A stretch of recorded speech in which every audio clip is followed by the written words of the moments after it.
Оқырмандарымды күтіп отырмын.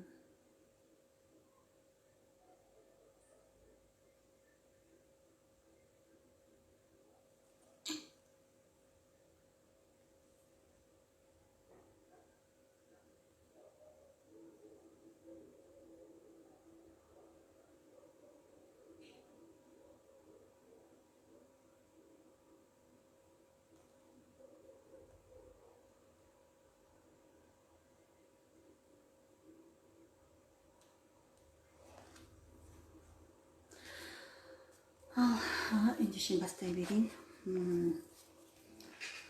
Құрметті достар, барлықтарыңызға қайырлы кеш деймін.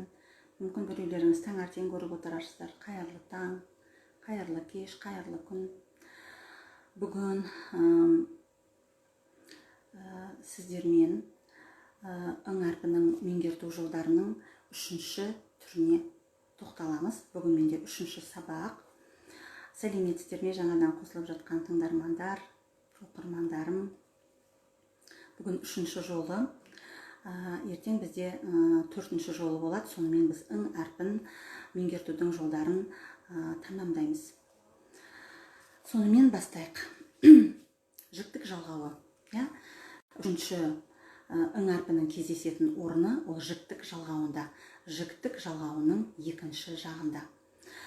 Енді мен көптен байқап жүргенім, бастауышта көбінесе жіктік жалғауын оқыған кезде тек қана сол 1-ші жағы, 2-ші жағы, сыпайы түрі, 3-ші жағы деп қатар-қатар жалғаулар жалғанады да, мысалдар келтіріледі де, сонымен егерде сөйлемдер болса, сөйлемдердің ішінен тапқызып, арғарай жұмыс жасап кете береді. Бірақ арнайы оны қайта-қайта талқылап, қайта-қайта баланың есіне салып, қайта-қайта талдамағаннан кейін ол ң әрпі шығып кетеді, естен шығып кетеді. 5-ші сыныпқа келгенде тағы да айтам, орта буынға келген оқушы ажырата алмай жатады. Ілік септігінікі ме, тәуелдік жалғауынікі ме, жоқ әлде жіктік жалғауынікі ме, ажырата алмай жатады. Енді тағы да бірнеше себептері бар. Енді жалпы негізгі себебі осы. Сондықтан менің айтайын дегенім, бұл жерде айтайын деп отырғаным, күнделікті 5 минут осы ң әрпіне арнайтын болса, я болмаса арнайы факультатив сабақтарын алып, факультатив сабақтары беріледі ғой мұғалімге. Сонда осы ң әрпіне арнайтын болсаңыздар, баланы кәдімгідей керемет жетістіктерге жеткізуге болады. Сонымен сабағымызды арғарай жалғастырайын. Сонымен бұл жіктік жалғауы көбінесе бір кішкене ғана ақпарат беріп өтейін. Жіктік жалғауы көбінесе адамға қатысты, мамандыққа қатысты, кәсіпке қатысты ғана сөздерде кездеседі. Басқа жағдайда ол кездеспейді. Ілік септігінде мысалы барлық жерде кездеседі. Тәуелдік жалғауында барлық жерде кездеседі. Оған нең, кімің деген сұрақтарды қойдық қой. Ал жіктік жалғауында бұл тек қана адамға ғана қатысты жерде кездеседі. Және бір есте сақтайтын нәрсе, есім сөздерде кездеседі, жалғанады, яғни есім сөздерге, және ол етістікке жалғанады. Оның өзінде де ол талғап жалғанады. Есім сөздерге не жатады? Есім сөздерге зат есім, сын есім, сан есім. Етістікті білеміз. Енді мен түсінікті болу үшін бір мысал келтіріп өтейін. Зат есімге мысалы 2-ші жақ анасың, сын есім әдемісің, сан есім 2-шісің, реттік сан есімнен кейін жалғанады. Және етістікке барасың, келесің, айтасың. Қазір мен жеке-жеке бәріне тоқталамын. Енді жіктік жалғауындағы ң әрпін еске сақтаудың бірінші тәсілі, бірінші жолы ол жіктік жалғауының 2-ші жағы үнемі сен деген есімдікпен қатар келеді. Сен деген есімдікпен қатар келеді. Сен арқылы оны тауып алуға болады. Сен сөз арқылы. Бірақ бұл жерде тағы да бір ескертетін нәрсе, сен деген сөз сөйлемнің ішінде кейде болмауы да мүмкін. Бірақ та біз ол жоқ болса да, сен деп айтып барып, біз жіктік жалғауын тауып алуға болады. Бұл бірінші жағдайы. Бұл бірінші жағдайда сен деген есімдікпен үнемі қатар келеді. ары қарай енді көбінесе менің сабағымның мұғалімдерге арналғандықтан ары қарай мұғалімдер мысалды келтіріп өздері алып кетуіне болады. Келесі екінші бұл ойын формасында, бірінші, екінші айыру жолдарында да мен осы форманы айттым. Бұл жіктік жалғауына да өте жақсы келеді. Мысалы, адамға, мамандыққа, кәсіпке ғана қатысты деп айттым ғой. Ендеше, мысалы, адамға қатысты болсам, кімсің? Адамсың. Кімсің? Сіз балаға тек қана сұрақты қойып тұрасыз, бала мысалды өзі келтіру керек. Кімсің? Адамсың. Кімсің? Баласың. Кімсің? Шәкіртсің. Кімсің? Оқушысың. Кімсің? Студентсің дегенде, я, бала ары қарай оны ал кете береді. Немесе ойнап отырған бала, бастауыштың баласы, бірінші, екінші, үшінші сыныпқа, сен кімсің дегенде, ертегіге байланысты, сен кімсің? Аюсың. Кімсің? Түлкісің. Кімсің? Арыстансың деп оны да ойын формасына салуға болады. Балалардың есінде өте жақсы қалатын әдіс. Кәсіпке қатысты, сен кімсің? Ұстасың. Кімсің? Зергерсің. Кімсің? Балықшысың. Тігіншісің. Ары қарай кете береді. Көбінесе мынау кәсіпке байланысты, бұл енді 5-ші сыныпта кәсіби сөздерді өтеді. Сол кезде ыңды қосып жіберіп, жаттығуды түрлендіріп жіберуге болады. Өте таптырмайтын әдіс. Немесе кімсің деген сұрақты қойдыңыз ғой, енді оны кішкене ауыстырып айтуға болады. Кімсің емес, енді сіз өзіңіз мамандықты, кәсіпті айтып отырасыз, бала жалғауды жалғайды. Мысалы, ұста дейсіз, бала айтады, ұстасың. Зергер, зергерсің. Мұғалім дейсіз, бала мұғалімсің дейді. Бітті, ары қарай осылай ойынды жалғастырып әкете бересіздер. Бұл бізде айырудың екінші тәсілі. Үшінші, етістікке қалай жалғанады? Жіктік жалғауы етістікке қалай жалғанады және бала оны қалай тауып алады? Бұл жерде мынандай, түбірге, яғни етістік, түбір етістікке бірінші А, Е, И көсемше жалғанады. Содан кейін барып ғана жіктік жалғауы жалғанады. Мысалы, сіз айтасыз, бар, кез келген етістікті айта беріңіз. Кел, жаз, оқы. Бала оған жалғау жалғайды. Барасың, келесің, оқисың, жазасың, жүгіресің деп, я. Енді бұл жерде бір ескерту бар. Мысалы, мен үйге келсем, сен жоқсың деген сөйлемді алатын болсақ, бұл жерде жоқсың деген бар. Бұл енді нағыз түбірге ғана қосылып тұр.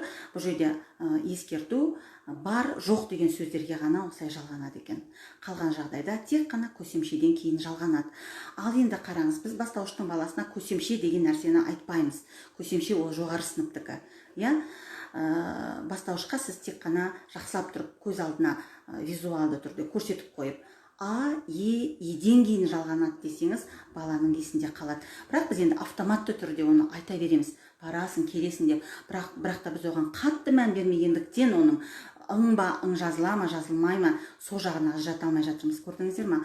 Ал енді сіз мақсатты түрде үйреткен кезде міндетті түрде түсіндіресіз. Түбір етістікке А, Е, И жалғанады, сосын барып сын, сың жалғанады деп түсіндіресіз. Бұл үшінші жолы. Келесі төртінші жолы, енді бұл, мен өзі осы жолды жақсы көрем. Балаларды жақсы көреді. Сіз де осыны өзіңіздің тәжірибеңізге енгізіп көріңізші. Бір керемет жемісін беретін тәсіл. Мысалы, ізденуді талап етеді әрине мұғалімге. Мысалы, мен мынандай өлең жолдарын тауып алдым. 2-ақ жолдан тұратын, өте қысқа, өте оңай, еске сақталуға жеңіл жолдарды аласыз. Мысалы, әдемімін, араймын, жұлдыздарды санаймын. Қараңызшы, ал қалай осыны жіктік жалғауына алмастыруға болады? Ал сіздер жазып жіберіңіздер. Комментарийге жазып жіберіңіздер. Әдемімін, араймын, жұлдыздарды санаймын. Қалай осы жерге біз ың әрпін қолдануға болады? Не істеуге болады? Сіздер соңғы сөздерін ғана жаза салсаңыздар да болады, уақытты алмайды. Әдемімін, араймын, жұлдыздарды санаймын. Тапсырма. Жіктік жалғауының екінші жағын қоюға болады, я? Қойып ың әрпіне ың әрпі бар жалғауды жалға деп айтуыңа болады. Немесе жіктік жалғауының екінші жағын жалға деп айтуға болады. Немесе қалай ың әрпін қоюға болады бұл жерге. Қалай өзгертуге болады ың әрпі болу үшін. Әдемісің, арайлысың. Жақсы. Көрдіңіз бе? Рахмет, Назира ханым. Әдемісің, арайсың, жұлдыздарды санайсың. Көрдіңіз бе? Сонда сіз баламен ойнап отырып осыны өткізуге болады. Сіз бірінші жақты бересіз міндетті түрде. Бітті, бала екінші жаққа апару керек. Немесе сіз үшінші жақтағы жолдарды өзіңіз құрастырыңыз, немесе іздеп табыңыз, балаға екінші жаққа апартсаңыз, оның ойында қалады. Сың, ол екінші жақ екен ғой, деп ол ойында қалады. Мен осы жолды өте жақсы көрем. Сонымен әдемісің, арайсың, жұлдыздарды санайсың. Осылай оның жалғауын өзгерту арқылы ың әрпінің келетінін тағы да бір ескертіп жібересіз. Немесе тағы да мынандай жазып қойдым. Тағы да ойнайық сіздермен. Таң атпай ерте тұрамын, саф ауадан жұтамын. Таң атпай ерте тұрамын, саф ауадан жұтамын. Ал, өзгертіңіздер. Ың әрпі болу керек деп қоясыз балаға. Қай сөзге жалғауға болады, қай сөзді ауыстыруға болады деп көмек беріп отырасыз. Ал таң атпай ерте тұрамын, саф ауадан жұтамын. Ал қатысыңыздар, көрермендер. Таң атпай ерте тұрамын, саф ауадан жұтамын. Әйгерім жазды. Таң атпай ерте тұрасың, саф ауадан жұтасың болады. Көрдіңіз бе? Ұйқас.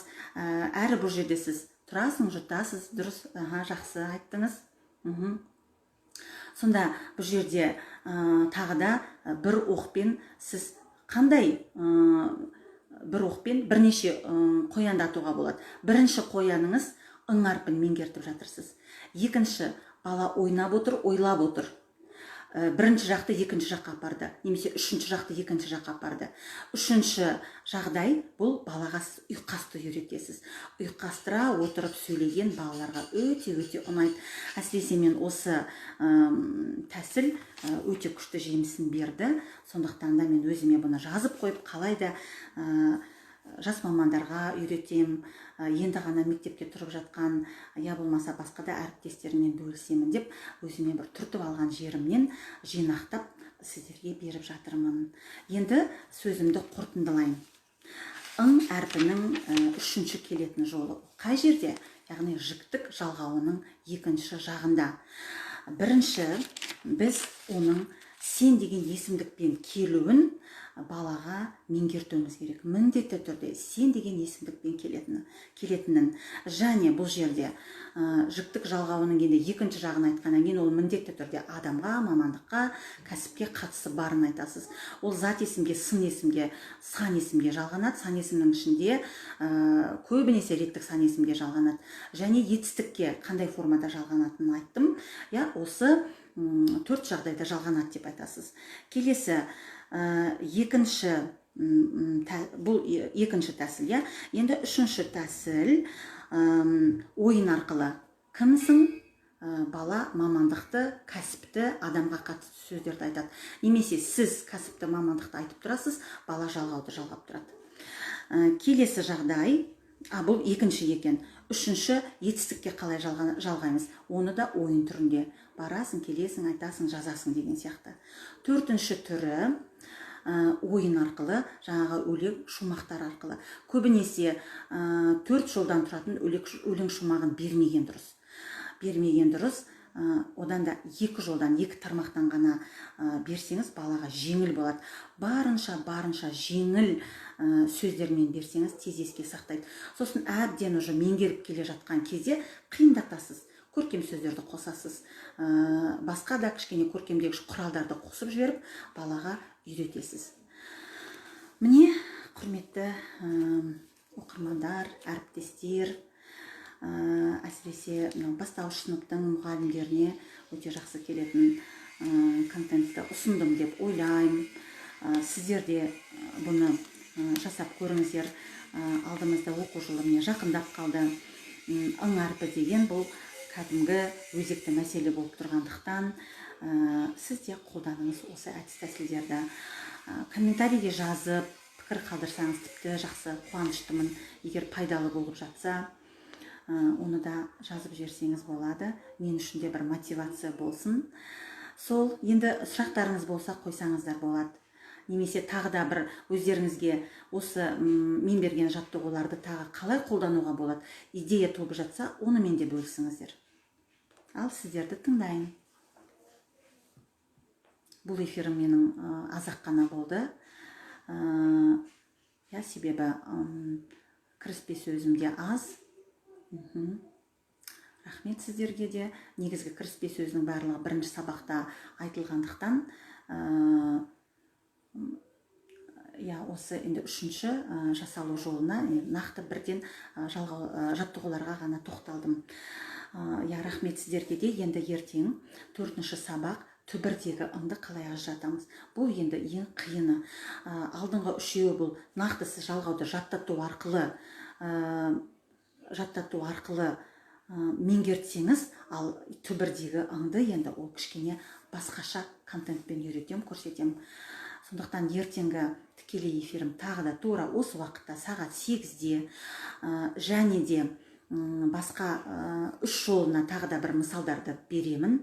Кішкене бір тағы да көмек болу үшін және түбірдегі ыңды қоса меңгертемін. Сіздерге де рахмет. Егер эфир пайдалы болса, лайк басуды ұмытпаңыздар. Қазір лайк жинайтын заман болып кетті. Сондықтан кездескенше ертеңгі эфирде. Хош, сау болыңыздар.